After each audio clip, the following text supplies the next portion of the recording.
PlayStation 2 games were so good. That's how we're opening this video.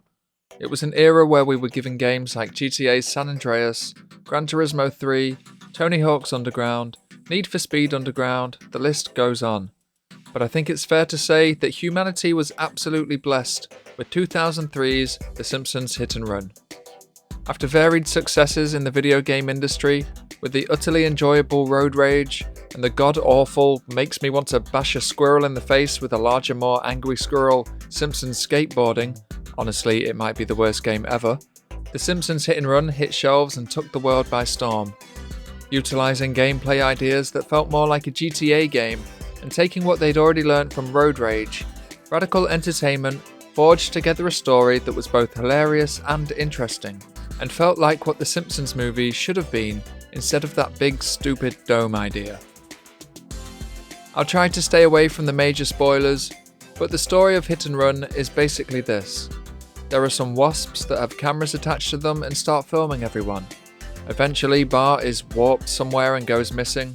Once he's returned, he speaks of aliens that abducted him, and they're putting horrific chemicals in Buzz Cola that turn people into zombies. It's wacky to say the least, and features some hilarious moments. Each chapter of the game allows you to control a different character. Starting as Homer, you get to drive his iconic pink car around a very well-made Springfield. True Simpsons fans hopefully understand that it's impossible to make an actual Springfield, as the location of buildings change in every episode. Remember when Homer went walking all the way to Moe's, only to turn around and still see his house? Or when it turns out that the house backs right out onto the power plant? Anyway, the developers did a really good job of making a vibrant Springfield. As you progress through the game, you get to play as Lisa, Marge, Bart and Apu, each with their own fantastic sound bites and quotes. Dare I mention, eat my asphalt, asphalt eaters. More and more of Springfield is opened up as you progress, including a downtown area, the town hall and hospital area, Burns' casino, the beach, the Duff Brewery, Camp Krusty and the observatory. Honestly, you could tell that the map was made with love, as it included pretty much every iconic Springfield landmark that I can think of, apart from that random rocket launch pad from the Treehouse of Horror episode, since when did they have their own space center? With all this being said, the gameplay did lack a little bit. Now I know the game's great, but I'm going to go off on a quick tangent and I want you to stay with me. The Simpsons Hit and Run is what I call a Disney World game.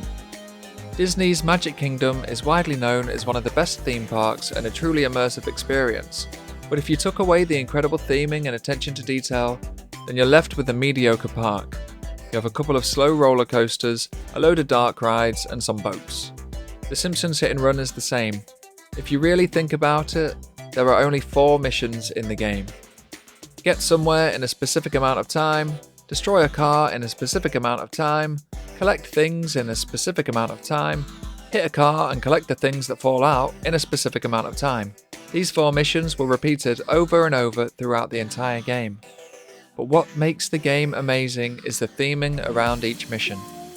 The cutscenes and voice acting with the characters, the buildings you're surrounded by, the great sound bites from pedestrians. How'd you like it? These all made the game the enjoyable enigma that it was.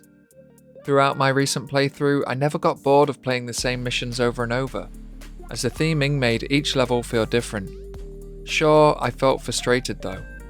The game was ridiculously difficult, often needing near perfect runs to complete a timed mission. If you hit one car, then it's game over, start again from the beginning.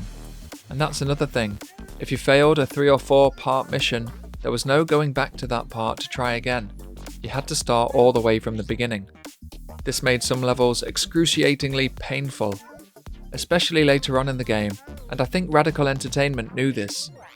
So much so that they actually added a skip function for when you failed a mission too many times. I'm ashamed to say that I used this, but only once in Chapter 6. It was just too hard.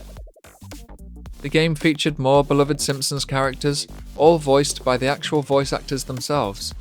You could run into Professor Frink, Ned Flanders, Chief Wiggum, Snakerson, I don't know what his last name is. Okay, I googled it, it's Snake Jailbird. The list goes on and on. I love chatting to Cletus the slack-jawed yokel, and hearing what he had to say about eating roadkill meat, and hearing Monty Burns' famous line, "Release the hounds," was awesome to hear in a video game. Not only were there bucket loads of characters, but there were also loads of cars and clothes to unlock too, all from episodes of The Simpsons. Bart could drive the downhill derby soapbox car that Martin built, and Homer could drive his weird invention that he made for his brother and subsequently ruined him. Marge had the Canyonero, and Apu drove his yellow sports car that was ridiculously fast and hard to control. When it came to outfits, Homer had his Moo costume from when he put on loads of weight so that he could work from home, Apu could dress as a typical American, and Lisa could dress as her cool persona from when she hung out with college students. Seriously, the attention to detail and pure love for the series is shown in abundance by the developers. They obviously cared to include as much lore as possible, and I believe that's why the game was loved by so many and still is to this day. Outside of the main 7 missions per level, there were extra side quests you could complete, making an enjoyable, albeit really hard, 100% run. There were a handful of races against Simpsons characters, trading cards that could be collected, and coins everywhere. These were used to unlock cars and outfits. This was really the only thing I greatly disliked about the game. You'd get to the next mission to be told that you need to use a different car that costs 600 coins. You then have to spend 20 minutes smashing everything in sight whilst increasing your wanted meter. And if you entered hit and run status, then the police would go after you like a dog chasing a wiener. Once caught, you had to give up some of your precious coins and start again. For the relaxed player, it was probably fine to drive around and slowly build up your coins. But for me, who was looking to complete the game and not spend tens of hours, this was a right royal rollicking pain in the backside. There were some cool secret unlockables too. Collecting all 49 trading cards would unlock a special Itchy and Scratchy video. That's right. I did the Iggy. And whilst collecting every card, certain race levels would be unlocked. This was a great feature for anyone looking to complete a 100% run, but I'll be honest, in my grand old age of 33, I just don't think I have it in me anymore. Although Danny Elfman, the composer of the main theme for The Simpsons, was not involved in the making of the game, the main themes were incorporated into the soundtrack well. Mark Barrell, along with Jeff Tomaschuk and Alan Levy, created a score that worked just fine and dandy, thank you very much. Each area had its own theme, and each character's personality was put into the score with love and attention. Lisa's levels featured brass instruments and saxophone, which is technically not a brass instrument, heavily in its score. And when Homer picked up enough speed, then the infamous do-do-do-do-do-do-do noise that Danny Elfman always created would kick in and add a sense of urgency to the game. I'm not saying it was as anxiety-inducing as Sonic the Hedgehog's drowning music, but seeing the timer for a mission get under 10 seconds while listening to insane Simpsons music really got me tense and in a place that felt greatly uncomfortable. It's got to be said as well that the graphics in the game were so good and still hold up well today. It's always scary taking a classic 2D cartoon and throwing them into a 3D world, as we all saw what happened to Homer in Treehouse of Horror 6. But this worked well. We've seen it fail recently with South Park's Snow Day. Seriously, what the hell was that? But The Simpsons made it work. Simpsons did it. Simpsons did it. The game wouldn't have worked with a 2D setting, and although maybe the cutscenes might have looked better as actual cartoon scenes, rather than blocky yellow blobs, they still looked great, and the humour was not lost or hindered because of it.